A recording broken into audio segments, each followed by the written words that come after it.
ইয়ামানের এক বাদশাহ জাদুঘর পালতো। কেন? তার জাদুবিদ্যা দেখিয়ে লোককে নিজের দিকে আকৃষ্ট করার জন্য, প্রভু প্রভু ভাব নেওয়ার জন্য। কিন্তু জাদুঘর বড় বুড়া হয়ে গেছে, মরে যাবে যাবে অবস্থা।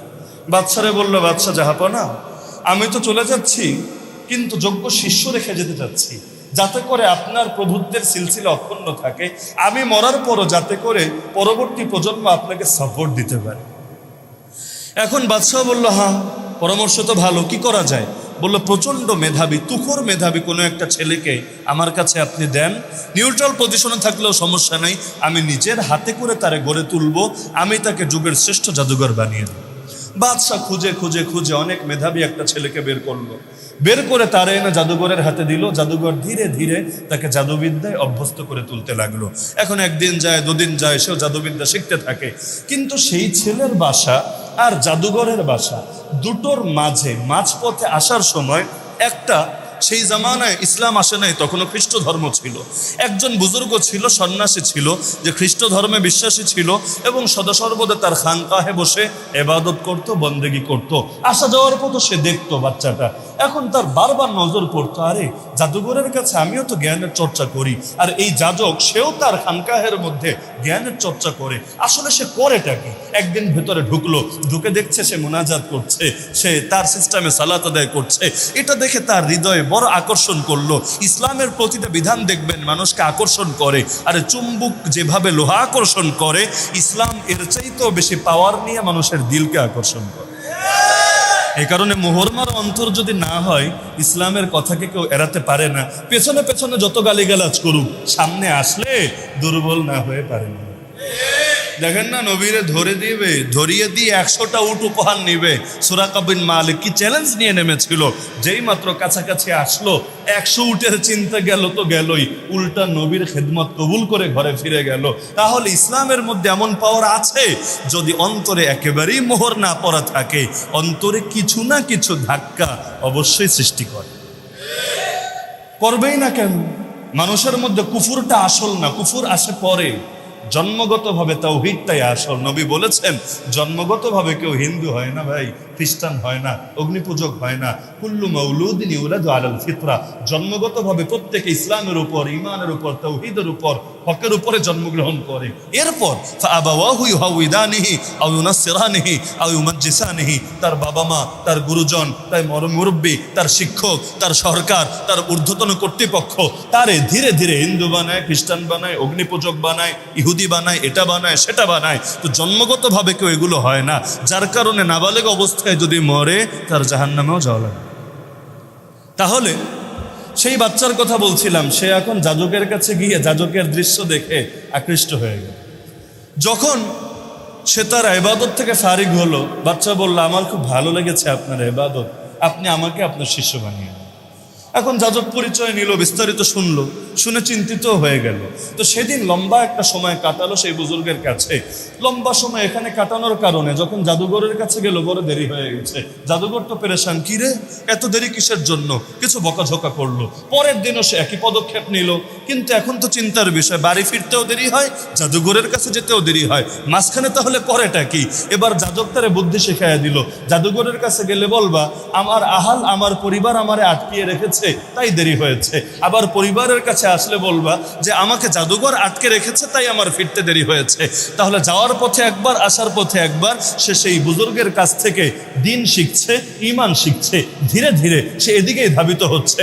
এখন জাদুঘরের কাছে তো যায়, দিল আর সেখানে বসে না। যেমন স্কুল কলেজে অনেক ছেলে পেলে পড়ে, তাদের কাছে সেই জেনারেল পড়া ভালো লাগে না। যখন সে আলেম ওলামার কাছে বসে কোরআন শেখে, তখনই তাদের দিলের মধ্যে মজা লাগতে থাকে। তো এখন সেই বাচ্চা ধীরে ধীরে ধীরে ইবাদতের লাইন অনেক দূরে গিয়ে গেল। অনেক দূর যেতে যেতে যেতে এমন একটা অবস্থা হলো, সে ইসমে আজম শিখে ফেললো। তো সেই বালককে আল্লাহ ইসমে আজম দান করলেন। এখন যে দোয়া করে সেই দোয়াই কবুল হয়ে যায়। অবস্থা এমন, জন্মান্ধকেও যদি সামনে আসে সে দোয়া করে, তাহলে তার চোখের দৃষ্টিশক্তি ফিরে আসে। কুষ্ঠরোগী যদি আসে, সে দোয়া করে, কুষ্ঠরোগী পর্যন্ত ভালো হয়ে যায়। ধীরে ধীরে এলাকার মধ্যে তার ব্যাপক সুনাম হতে লাগলো। জাদুঘরের জাদুবিদ্যা দিয়ে আর কি করতে পেরেছে, এর চাইতে বড় পাওয়ার আর বড় শক্তি সে সেই বুজুর্গের কাছে হাসিল করে ফেলেছে। তো এখন একদিন যাচ্ছিল, যাওয়ার পথে দেখলো হাটের একটা জায়গায় বিশাল এক প্রাণী, সহিহ মুসলিমের শব্দ, ফাইদা হুয়া আলা দাব্বাতিন আযীমা, বিশাল এক প্রাণী রাস্তার মধ্যে বসে আছে, হতে পারে বাঘ, হতে পারে সিংহ, কোনো কোনো বর্ণনায় আছে আফা, বিষধর সাপ, যাই হোক বিশাল এক প্রাণী বসে আছে।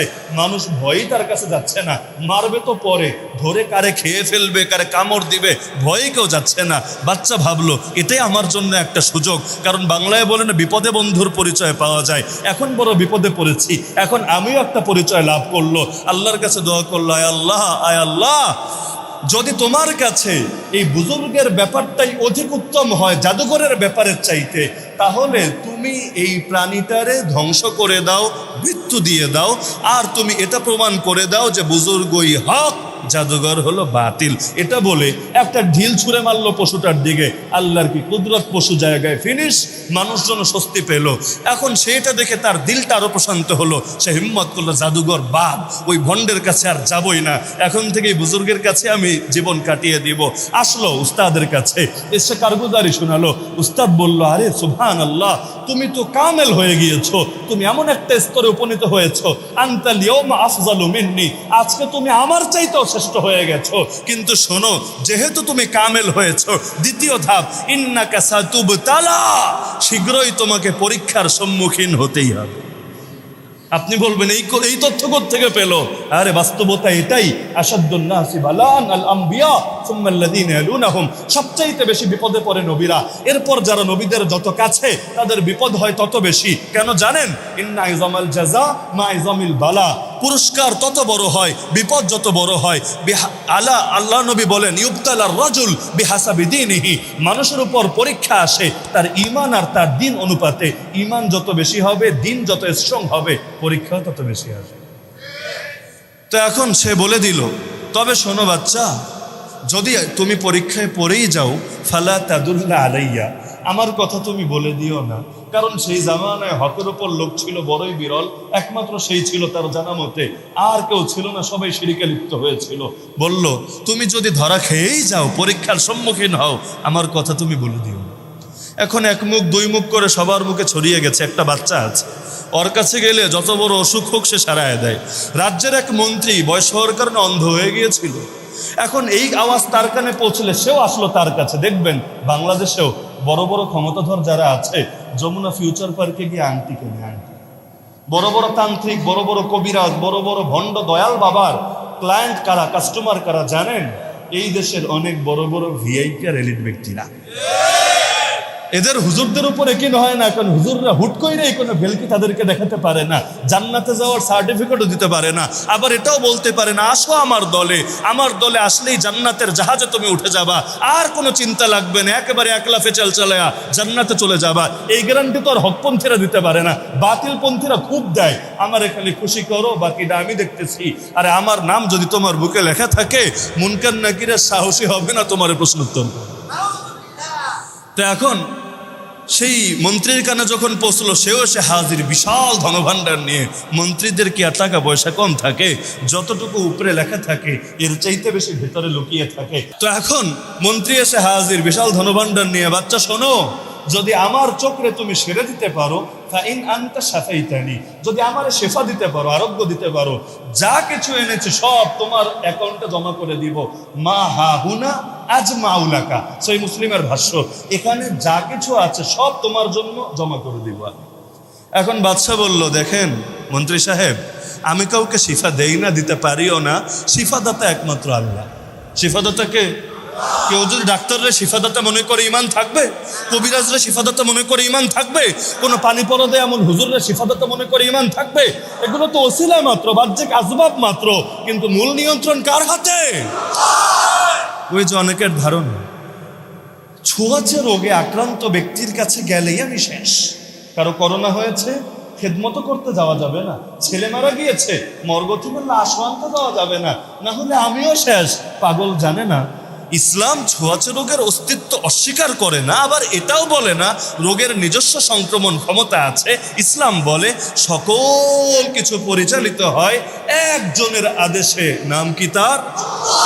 আল্লাহ যদি আদেশ দেয়, পাগলা নিজের যতই তুই কাচের মধ্যে রাখিস, যতই সামাজিক দূরত্ব মেনটেন করে চলিস, মসজিদে মুসল্লিদেরকে যত বেশি ডিস্টার্ব করিস, আর যত বেশি তোর হাতে হ্যান্ড ওয়াশ দিয়া স্যানিটাইজার দিয়ে ধোস না কেন, কপালে যদি লিখে রাখে তোর আগেই মরা লাগবে। দেখা গিয়েছে কত ভিআইপি ব্যক্তিরা, এমনও তো ব্যক্তি দেখেছি নিচতলায় গিয়েও মানুষের লগে সাক্ষাৎ করে না, 2 তলার বারান্দা থেকে কথা বলে, যাতে করে কারো রোগ তার পর্যন্ত জাম্প করেও না পৌঁছতে পারে, কিন্তু মরার বেলায় সবার আগে মরেছে। আর আমার মতো অনেক হতভাগা এমন আছে, একসঙ্গে কারাগারে পাশাপাশি বিছানায় মাসের পর মাস কাটাতে হয়েছে, করোনা রোগী হয়েছে, তাতে কি আমার ভাইকে আমরা ফেলে দিব নাকি? নিজেরাই সেবা করতে হয়েছে, শুশ্রূষা করতে হয়েছে। আল্লাহর কুদরতে করোনা দূরের কথা, হাঁচি কাশিও হয়। তো সকল কিছুর মালিক কে? তো বাচ্চা বললো, আমার কিছু করার ক্ষমতা নাই মন্ত্রী, যদি ঈমান আনেন, কালেমা পড়েন, আল্লাহরে মানেন, আল্লাহর কাছে দোয়া করবো, আল্লাহ চাইলে সারিয়ে দিবেন। আল্লাহরে যদি নাই মানেন, দোয়া করলে এই দোয়ার কি আসর পড়বে আপনার উপর? আপনি তো তারে মানেনই না, যারে মানেন না তার নিয়ামত ভোগ করবেন কেমন? এখন মন্ত্রীর দিলের মধ্যেও তার কথা শুনে ইয়াকিন জন্মে গেল, ভাই হকের কিন্তু আলাদা পাওয়ার আছে।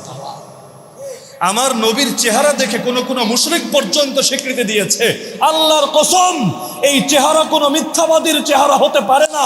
মুহাম্মদ যা কিছু বলছে দিল সাক্ষ্য দেয় সেটা মিথ্যা হতে পারে। তো এখন যেটা বলছিলাম, বাচ্চা বলছে ঈমান আনেন, আমি দোয়া করব। এখন মন্ত্রী ভাবলো, অনেক ট্রাই তো করলাম, ওষুধপাতি তো কম খাই নাই, একটা জিনিস আর বাকি রেখে লাভ কি, এটাও চেষ্টা করি। ঈমান আনলো, হবে কি হবে না একটা ভয় তো আছেই, তবুও ঈমান আনলো। বাচ্চা দোয়া করে দিল, আল্লাহ তাআলা তার চোখ সুস্থ করে দিল। এখন রাজদরবারে গিয়ে বসেছে। অন্ধ লোকের চাহনি আর চক্ষুষ্মান লোকের চাহনি কি এক হয়?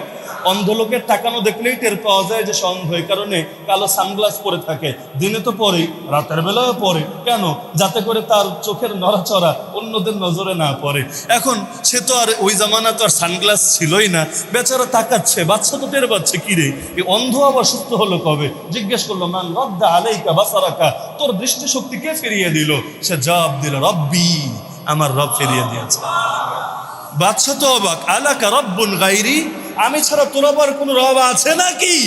মন্ত্রী বলে, হ্যাঁ রব্বি ও রব্বুক আল্লাহ, আমার রব আল্লাহ। আরে বাদশা, তোমার রব আল্লাহ।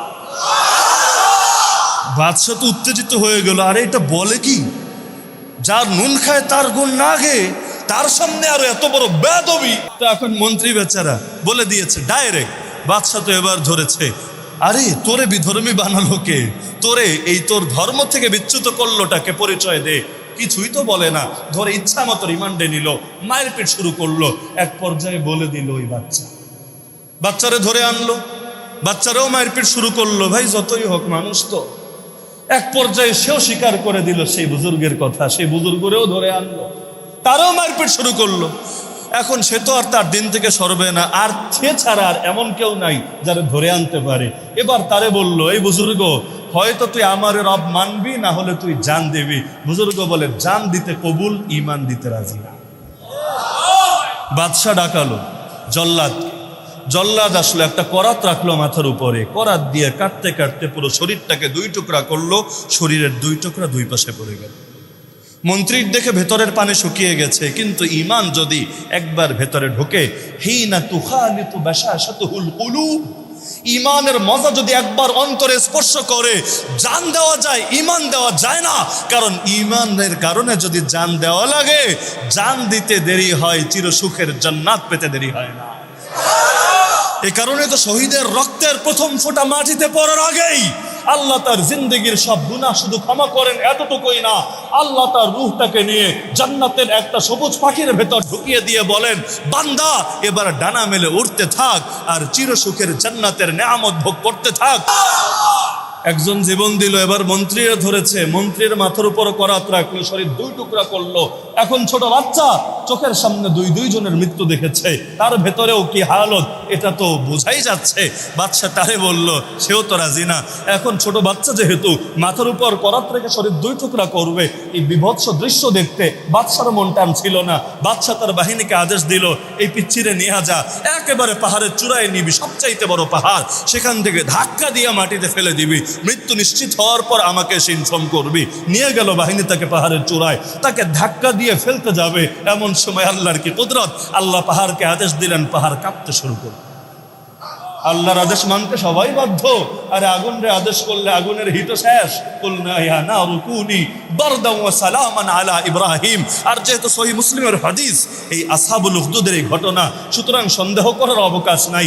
কাঁপতে শুরু করলো, বলির কারামত জাহের হয়ে গেল। এমন ভয়াবহ ভূমিকম্প হলো, সে বাদে সবগুলো মরে গেল। কেন?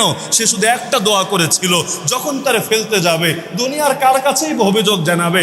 আমরা দেখেন না দুর্বল মাজলুম, একদিকে জুলুম সইতে পারি, আর একদিকে কারো সামনে দুঃখটাও প্রকাশ করতে পারি না। দুঃখ প্রকাশ করলে সেটাকে আরো বড় অপরাধ বলে বিবেচনা করা হয়। সেই বাচ্চা কাকে ডাকবে, কার কাছে হেল্প চাইবে? আরে যার কেউ নাই দুনিয়ায়, তার তো আল্লাহ আছে। সে আল্লাহরে বলল আল্লাহুম্মা কফিনিহিম বিমা শিতা, এমন একটা দোয়া যে দোয়াটা আমাদের সকলের জন্য বড় আদর্শ। আরে মাজলুম যদি হন কখনো, এই দোয়াটা শিখে রাখেন, দোয়াটা পড়বেন দিল লাগিয়ে ইখলাসের সাথে, জালেম ধ্বংস হবেই হবে ইনশাআল্লাহ। আমরা জীবনে বহুতবার এই দোয়ার ফসল পেয়েছি, অভিজ্ঞতা সচক্ষে দেখেছি, যার কারণে শুধু পড়ার ইয়াকিন না, ইলমুল ইয়াকিন না, আইনুল ইয়াকিনও হয়েছে আলহামদুলিল্লাহ। আল্লাহুম্মা কফিনিহিম বিমা শিতা, আল্লাহ আমার পক্ষ থেকে ওদের জন্য যথেষ্ট হন, যা দ্বারা চান তা দ্বারা যথেষ্ট হন, যেই ফয়সালা ইচ্ছা সেই ফয়সালা করেন, আমি কিছু করতে পারছি না, আপনি বাকিটা করেন। দোয়া করলো, ভূমিকম্প শুরু হলো, সব পড়ে মরে গেল। সে একা টিকে রইল। আসলো হাঁটতে হাঁটতে বাদশার কাছে, পালিয়ে যায় নাই, ইমানের পরীক্ষা দিচ্ছে। এত সহজেই ফিল ছাড়লে হয় নাকি? আরে খেলা শুরু যেহেতু হয়েছে, শেষ তো করতে হবে। হয়তো বাঁচবো, না হলে মরবো। বাঁচলে দিনকেও বাঁচিয়া যাব, আর মরলে আমি মরবো, কিন্তু ইসলামকে হেফাজত করেই যাব। তো বাচ্চার সামনে গেল, বাচ্চা বললো কিরে পিচ্ছি ট্যাবলেট, তুই একা কেন, আমার বাহিনী কই? বললো কাফাহুমুল্লাহ, আরে আল্লাহ যথেষ্ট হয়ে গেছে, আমাকে জিজ্ঞেস করে কি লাভ? আমি তো দুর্বল, আমি অসহায়, কিছুই করার ছিল না, করতে পারিও নাই কিছু, যা করার আমার আল্লাহই করে দিয়েছে। বাদশা এবার আরেক টিমরে ঢাকালো, না রে এই কাল সাপড়ে রাখা যাবে না, ওরে নিয়ে যা, ওকে নিয়ে সমুদ্রের মাঝখানে যাবে নৌকা চালিয়ে চালিয়ে, যখন ঠিক মাঝ বরাবর পৌঁছবে এক ধাক্কা দিবি, ওর মরা নিশ্চিত হওয়ার আগ পর্যন্ত পারে ফিরে আসবি না। নিয়ে গেল, মনে বড় সুখ, পাহাড়ের বাহিনী ফেল, ভূমিকম্প হয়েছে। এখন নদীর মধ্যে ভূমিকম্প হলেই আর কি হবে, এখন ওর মরণ তো নিশ্চিত হবে যে কোনো মূল্যে। নিয়ে গেল মাঝখানে, আল্লাহর কি কুদরত, হঠাৎ সমুদ্র কাঁপতে শুরু করলো, বড় বড় ঢেউ আসতে শুরু করলো, ওদের চোখের সামনে তো সর্ষে ফুল দেখছে। হায় রে, এখন কি হবে? মুমিন না মরতে খুশি, আল্লাহর সঙ্গে মিলিত হতে খুশি, কারণ মুমিন জানে তার মাঝে আর জান্নাতের মধ্যে ব্যবধান হলো মৃত্যু, না হলে জান্নাতও রেডি, হুরও রেডি, গেলমানও রেডি, নহরও রেডি, সব প্রতীক্ষা করছে আমাদের জন্য। আরে হাদিসের মধ্যে তো এটা আছে, মুমিন বান্দা যখন নামাজের কাতারে দাঁড়ায় অথবা জিহাদের কাতারে দাঁড়ায়, তখন জান্নাতের হুররাও তার দিকে তাকিয়ে থাকে আর আল্লাহর কাছে দোয়া করতে থাকে, আল্লাহুম্মা আইয়িদহু, আল্লাহুম্মা আনসুরহু, আয় আল্লাহ আপনি আমার স্বামীকে শক্তিশালী করেন, তাকে হিম্মত দেন, তাকে সাহায্য করেন। আল্লাহ না করুক যদি সে ফিরে যায়, পিছপা হয়, তখন সে নিজের মুখটাকে লজ্জায় ঢেকে নেয় আর দোয়া করে, আল্লাহুম্মা গফির লাহু, আল্লাহুম্মা গফির লাহু, আয় আল্লাহ আমার স্বামীটারে ক্ষমা করেন, তারে আপনি জাহান্নামী বানায়েন। তো সব রেডি, কোরআনের আয়াত দ্বারাই প্রমাণিত, রেডি। ওয়াইদাত লিল মুত্তাকিন, প্রস্তুত করে রাখা হয়েছে মুত্তাকিদের জন্য। নবী তো দেখেও এসেছেন নিজের চোখে, মেরাজে, বিভিন্ন সময়ে স্বপ্নে, সব রেডি। তো এখন মুমিন বান্দা তো মরতে ভয় পায় না, কিন্তু কাফের তো মরতে চায় না, যতদিন বাঁচবে ততদিন ভোগ, মরে গেলে তো সবই শেষ। এ কারণে যুদ্ধের ময়দানে গেলেও সর্বাত্মক চেষ্টা থাকে যাতে না মরে, জীবনটা নিয়ে ঘরে ফেরে। তো এখন গেল মাঝখানে, এমন বড় বড় ঢেউ আসতে লাগলো, নৌকা ডুবেই গেল, একে একে সব মরেই গেল। একটা কাঠের খণ্ড খালি কোনো রকম রইলো, পিচ্চিটা এটার উপরে রয়ে গেছে, সব ডুবে গেছে, ও আর ডুবে না। ওই কাঠের খণ্ডই ওরে ভাসিয়ে ভাসিয়ে ভাসিয়ে নিয়ে আসলো পারে। বলবেন কিসের বরকতে? দোয়া কি করেছিল? দোয়া তো আগেই শিখালাম, একই দোয়া, আল্লাহুম্মা কফিনিহিম বিমা শিতা, আল্লাহুম্মা কফিনিহিম বিমা শিতা। বলেন সবাই, আল্লাহুম্মা কফিনিহিম বিমা শিতা, আল্লাহুম্মা কফিনিহিম বিমা শিতা। কখনো মাজলুম হলে মোটেও দেরি করবেন না, সঙ্গে সঙ্গে পড়বেন আল্লাহুম্মা কফিনিহিম বিমা শিতা। আর সঙ্গে মিলিয়ে নিতে পারেন হাসবুনাল্লাহু ওয়া নি'মাল ওয়াকিল বা হাসবিয়াল্লাহু লা ইলাহা ইল্লাহু আলাইহি তাওয়াক্কালতু ওয়া হুয়া রাব্বুল আরশিল আযীম। বাচ্চা ফিরে আসলো বাদশার সামনে, বাদশা অবাক, আমার বাহিনী কই? বলে কাফাহুমুল্লাহ, আল্লাহ যথেষ্ট হয়ে গেছেন। বাদশা এবার তো বড় পেরেশান, কি হবে? বাচ্চা নিজেই বলল, তার উপর ইলহাম আসলো, বাদশারে বলল, বাদশা শোনো, আমারে যদি মারতে চাও আমি পথ বলে দিচ্ছি, এত পেরেশান হওয়ার দরকার নাই, হাজু জলদি বল, তোরে তো মারতেই হবে আমার। নিজের মরার সিদ্ধান্ত নিজে বলে দিচ্ছে। কিভাবে? বাদশা, এই যে আমার পিঠে তুমি তুনির দেখতে পাচ্ছ, তুনিরের মধ্যে যে তীরগুলো আছে, ওই জামানাতে আত্মরক্ষার জন্য সকলেই নিজেদের কাছে অস্ত্র রাখতো। এখন যেমন পাহাড়িরা রাখে, পাহাড়ে যারা থাকে দেখবেন বড় একটা দাওয়ের মতো রাখে, বাথরুম করতে গেলে ওইটা নিয়ে যায়, কারণ কখন কোন সাপ আসবে, বাঘ আসবে, কে আসবে না আসবে, আত্মরক্ষা করার জন্য এটা ছাড়া কোনো উপায় নাই। তো এখন বাচ্চা বলল, এই যে আমার পিঠে যে তুনির আছে, তুনিরের মধ্যে যে তীর আছে, এখান থেকে একটা তীর দিবেন, আমারে একটা মাঠে শুলিতে চড়াবেন, সব মানুষকে একত্রিত করবেন, তারপর আপনি তীরের মধ্যে, ধনুকের মধ্যে তীরটারে বসিয়ে এই বাক্যটা জোরে বলবেন, জোরে, বিসমিল্লাহি রাব্বি হাদাল গুলাম, ওই আল্লাহর নামে মারছি যে আল্লাহ এই বাচ্চার রব। যদি মারতে পারেন আমার মৃত্যু নিশ্চিত হয়ে যাবে। মন্ত্রীরা বলছে, বাদশাহ এই কাম কইরেন না, বিপদ হয়ে যাবে, মরলে হয়তো মরবে, কিন্তু সবাই জেনে যাবে আপনি ভুয়া। ভুয়া না, নিঃসন্দেহে ভুয়া, সবাই তো চিৎকার করবে ভুয়া ভুয়া ভুয়া। আর এ আবার কেমন বাদশা, যেই বাদশার নিজের রবের কোনো রুবুবিয়তের কৃতিত্ব নাই, আর এক রবের স্বীকৃতি দিলে তখন তার কামে কাজ হয়। কিন্তু বাদশা রাগ যখন চলে যায় তখন কিন্তু মাথা ঠিকভাবে সাপোর্ট দেয় না। বাংলা একটা কথা বলে না, রেগে গেলেন তো হেরে গেলেন। ঠান্ডা মাথায় হ্যান্ডেল করতে হয়, সেটা বিতর্কই হোক, সেটা যুদ্ধই হোক, সেটা ফাইটিংই হোক, কারাতে আর কুংফুই হোক, যাই হোক, যদি ঠান্ডা মাথায় হ্যান্ডেল করতে পারেন খুব সহজভাবে হবে। মাথা গরম করলে কাজ হয় না। এই কারণে দেখবেন আজকের আমেরিকাকে যে কাঁপিয়ে দিয়েছে, দুনিয়া থেকে চলে যাওয়ার পর যার নামটা শুনলেও আজ সারা দুনিয়া থরথর করে কেঁপে ওঠে। তার আরবি বয়ান শুনে দেখেন, কোনো চিৎকার নাই, কোনো হুঙ্কার নাই, কোনো আওয়াজ নাই, একেবারে ঠান্ডা মাথায় আবু বকর সিদ্দিক রাদিয়াল্লাহু আনহু বংশের এই সন্তান হাসি মুখে কি সুন্দর করে ঠান্ডা মাথায় কথা বলছে। তিনি বলছেন নরম আওয়াজে, আমেরিকা হয়ে যাচ্ছে গরম, এক একটা বিবৃতি আসছে, গোটা দুনিয়ার কলিজার মধ্যে আগুন ধরে যাচ্ছে। তো এখন ঠান্ডার গরমের বিষয়টা তো আপেক্ষিক। এখন বাদশাহ মাথায় তো রাগ, এত কিছু মাথায় কাম করে নেই, রাগের মাথায় বলল, না না, যেটা বলেছে সেভাবেই করতে হবে। বাদশার কথা ফেলার ক্ষমতা কার আছে? সব লোকরে ঢোল পিটিয়ে আনা হলো যে এক পিচ্চিরে মারা হবে, তোরা দেখ, সামনে থেকে কেউ বেয়াদবি করলে, রাষ্ট্রের বিরুদ্ধে, সরকারের বিরুদ্ধে অবস্থান নিলে এভাবেই তোদেরকে সাইজ করা হবে, সোজা আঙ্গুলে ঘৃণা উঠলে আঙ্গুল এভাবেই বাঁকা করা হবে। বাচ্চা তো খুশি, পিচ্চি মরবে, সবাই দেখবে, সামনে থেকে আর কেউ তার বিরুদ্ধে টু শব্দ করার হিম্মত করবে না। তো সে তো জানে না কিছুক্ষণ পরই খেলা অন্যদিকে ঘুরে যাবে। সবাই এসে একত্রিত, সেই পিচ্চির পিছন থেকে তীর একটা নিল, ধনুকের মধ্যে লাগালো, জোরে আওয়াজ দিল, বিসমিল্লাহি রাব্বি হাদাল গুলাম, আল্লাহর নামে মারছি যে আল্লাহ বাচ্চার রব। তীরটা গিয়ে তার গায়ে বিদ্ধ হলো, গা থেকে রক্ত বের হতে লাগলো। কয়েক মুহূর্তের মধ্যে সেই বাচ্চা ইন্তেকাল করল। বাহ্যিকভাবে পরাজয়, ব্যর্থতা, কিন্তু আমাদের চোখে যেটা ব্যর্থতা, সূরা বুরুজের ভাষায় সেটাই সফলতা। কেমন সফলতা জানেন? যালিকাল ফাউজুল কাবীর, যেন তেন সফলতা না, আল্লাহ বলেছেন এটাই তো মহা সফলতা। সুবহানাল্লাহ। বাচ্চা মরে গেল, চারদিক থেকে একযোগে আওয়াজ উঠলো, আমান্না বিরব্বিল গুলাম, আমান্না বিরব্বিল গুলাম, আমান্না বিরব্বিল গুলাম। এই বাচ্চার রবের উপর ঈমান এনেছি, এই বাচ্চার রবের উপর ঈমান এনেছি। এই বাচ্চা হলো বুয়া, ওর উপর আর ঈমানদার নাই। আমরা এখন থেকে এই বাচ্চার রব আল্লাহ তাআলার উপর ঈমান এনেছি। একজন জীবন দিয়েছে, সকলের হেদায়েতের দরজা করে দিয়েছে। কোরবানি কখনো বৃথা যায় না। এ কারণে বলা হয় যেই মাটিতে শহীদের রক্ত ঝরে সেই মাটি থেকে ইসলামের ফুল ফোটে। শাইখুল হাদিস আল্লামা আজিজুল হক রহমতুল্লাহ আলাইহি বলতেন, ইসলাম নামক বৃক্ষের গোড়ায় পানি নয় বরং রক্ত ঢালতে হয়। আমাদেরকে কেউ যদি জিজ্ঞেস করে এত বড় বড় কথা বলেন, কি চান, কি পারবেন, সব মনে হয় উল্টায় ফেলবেন, পারবেনটা কি হতে আর কি করতে? আমি সাধারণত জবাবটাই দেই, বেশি কিছু হওয়া দরকার নাই তো। আসহাবুল উখদুদের ঘটনার সেই বালকটা হতে পারলেই তো চলে। একদিকে যাবে আমার জান, আর একদিকে ফয়সালা হবে সবার ঈমান। তো সবাই কালেমা পড়লো, বাদশার মেজাজ আরো গরম। বাদশা বলল, আগুন জ্বালাও, বিশাল অগ্নিকাণ্ড প্রজ্বলিত করো, একটা একটা করে সবগুলোকে সে আগুনে নিক্ষেপ কর, কোনো মুসলমানকে রাখবা না। বাদশাহ ভেবেছে চোখের সামনে এভাবে মৃত্যু দেখলে মনে হয় মুসলমান ইমান ছেড়ে দিবে।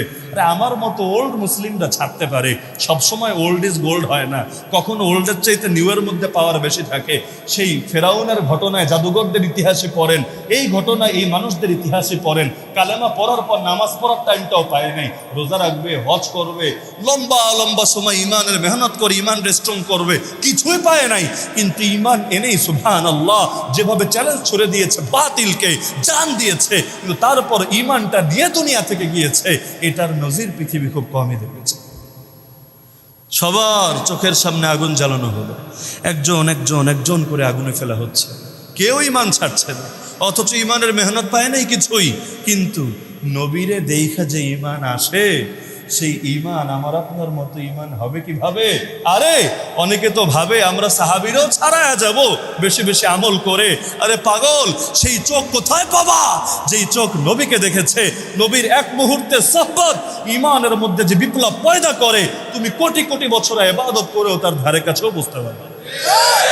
আব্দুল্লাহ বিন মুবারক রাহিমাহুল্লাহকে তো জিজ্ঞেস করা হয়েছিল, মুআবিয়া রাদিয়াল্লাহু আনহু উত্তম নাকি ওমর বিন আব্দুল আজিজ রাহমাতুল্লাহি আলাইহি উত্তম? কারণ মুআবিয়া রাদিয়াল্লাহু আনহুকে নিয়ে ইয়াজিদের কারণে বহু আগ থেকে বিতর্ক, আর আমিরুল মুমিনিন ওমর ইবনুল আব্দুল আজিজ রাহিমাহুল্লাহ তার নিয়ে কোনো বিতর্ক নাই। 2 বছরে গোটা দুনিয়াটারে চমকে দিয়েছেন, স্বর্ণালী শাসকদের খাতায় নিজের নাম লিখিয়েছেন। আব্দুল্লাহ বিন মুবারক রাহমাতুল্লাহি আলাইহি বললেন, পাগল, কার সাথে কার তুলনা করো? আরে আমিরুল মুমিনিন এই আমির মুআবিয়া রাদিয়াল্লাহু আনহু যেই যুদ্ধে আল্লাহর নবীর সঙ্গে ঘোড়া নিয়ে শরীক হয়েছেন, সেই যুদ্ধে তার ঘোড়ার নাক দিয়ে যে ধুলোবালিগুলো প্রবেশ করেছে, এরকম এক একটা ধুলো লক্ষ লক্ষ ওমর বিন আব্দুল আজিজের চাইতে উত্তম। এই যে মুহররম আসলে আর রবিউল আউয়াল আসলে আমাদের দেশের এক শ্রেণীর বেদাতি পাগল হয়ে যায়, মাথার কাজ করতে চায় না। এই যে রবিউল আউয়াল চলছে দেখবেন, 11 মাস ভালো থাকলে ওই মাসে আইসা এমন এমন কাজ করে, নাউযুবিল্লাহি মিন যালিক।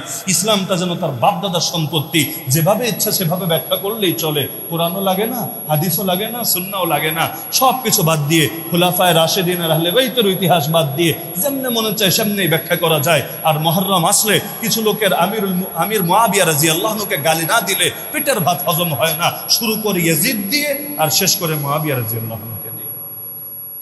তো এখন একজন একজন করে সবাইরে ফেলা হচ্ছে, শেষে এক মায়ের সিরিয়াল আসে, যার কোলে দুগ্ধপোষ্য বাচ্চা, দুধ খায় এমন ছোট শিশু।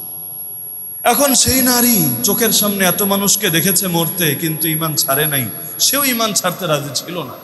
কিন্তু আগুনের একেবারে কাছে এসে একবার তাকায় আগুনের দিকে, একবার তাকায় মাসুম বাচ্চা নিষ্পাপ মুখটার দিকে। তার ভেতরে একটু দোদুল্যমানতা তৈরি হয়ে গেল, আয় আল্লাহ, আমি আগুনে জ্বললে জ্বলবো, আমার এই মাসুম বাচ্চাটার কি পাপ, কি অপরাধ। আরে মাকে এখনো মা বলতে শেখে নাই, দুনিয়াটাকে এখনো চিনতে শেখে নাই, তার আগেই তাকে আজকে আগুনে পুড়ে ছাই হতে হবে। এখন একবার আগুনে তাকায়, একবার বাচ্চার মুখের দিকে তাকায়, ভেতরটা ছটফট করা শুরু করেছে।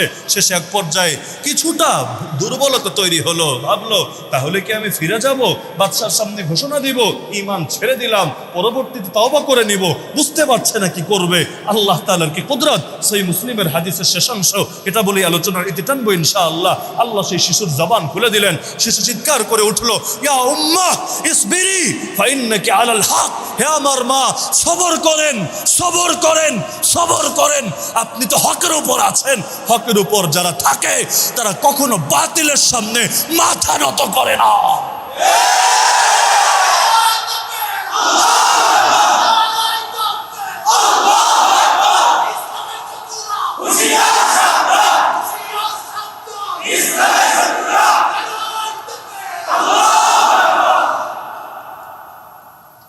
আল্লাহর কুদরত এই কথা শুনে তার দিলটা স্ট্রং হলো, আগুনে ঝাঁপ দিল।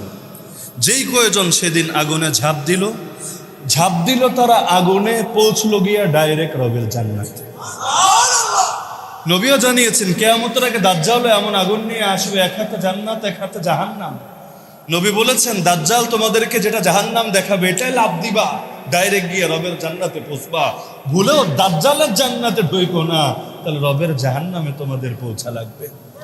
আজকাল যারা কয়েক পয়সার কাছে ইমান বিক্রি করে দেয়, তাদের হালত তো সেই দাজ্জালের জান্নাতের মতো। আরে একদিকে নিজের ইমান বিক্রি করে আর একদিকে মাজলুমের কাটা ঘায়ে অনেক ছিটা দেয়। কত বড় নেমক হারামি এটা। আবার ট্রোল করে বলে তোমরা বিষ খেয়েছো তাই তোমরা মরেছো, তোমরা বন্দী হয়েছো, আমরা বিষ খাই নাই তাই আমরা বন্দী হয় নাই। আরে পাগল, আরে পাগল, তোরা তো জানিস না গোলামের মধু পান করার চাইতে শাহাদাত আর কোরবানির বিষ পান করা আল্লাহর কসম আমাদের কাছে বেশি প্রিয়।